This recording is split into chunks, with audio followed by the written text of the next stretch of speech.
എനിക്ക് അത്യാവശ്യമായിട്ടൊന്ന് പുറത്തോട്ട് പോകണം. ഈ ലുക്കിലല്ല, നമുക്ക് നല്ല സ്റ്റൈലായിട്ടൊന്ന് ഒരുങ്ങിയിട്ട് വരാം. എന്താ അത്ര അത്യാവശ്യം എന്ന് വെച്ച് കഴിഞ്ഞാൽ നമുക്ക് കുറച്ച് ഗ്രോസറീസ് വാങ്ങിക്കാനുണ്ട്. രാത്രി എന്ത് കഴിക്കണമെന്ന് ആലോചിച്ചപ്പോഴാണ് എനിക്ക് ഉപ്പുമാവ് എന്നുള്ള ഐഡിയ മനസ്സിലോട്ട് വന്നത്.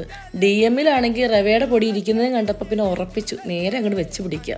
കൃത്യം ശനിയാഴ്ച വൈകുന്നേരം 6 മണിയായപ്പോഴാണ് എൻ്റെ യാത്ര തുടങ്ങിയത്.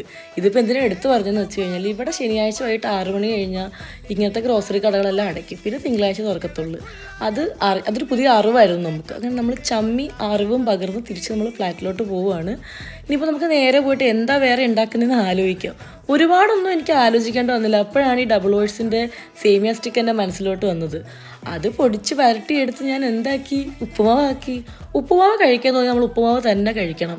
അതിപ്പോൾ റവ ഉപ്പുമാവ് തന്നെ വേണമെന്നില്ലല്ലോ, സേമിയ ഉപ്പുമാവും കഴിക്കാമല്ലോ. ഡെക്കറേഷൻ തന്നെ ഒരു മുട്ടയും കുറച്ച് ആപ്പിളും ഒക്കെ വെച്ച്. ടേസ്റ്റ് ഉണ്ടോയെന്ന് വെച്ച് കഴിഞ്ഞാൽ വിശപ്പ് വന്നു കഴിഞ്ഞാൽ നമുക്ക് എല്ലാത്തിനും നല്ല ടേസ്റ്റാണ്. കുറ്റം പറയാനൊന്നും പറ്റില്ല. നല്ല ഉപ്പുമാവാണ് സേമിയ ഉപ്പുമാവും. നിങ്ങളൊന്ന് ട്രൈ ചെയ്ത് നോക്കുക. എങ്ങനെയല്ലേ പുതിയ പുതിയ റെസിപ്പീസൊക്കെ ആവുന്നത്.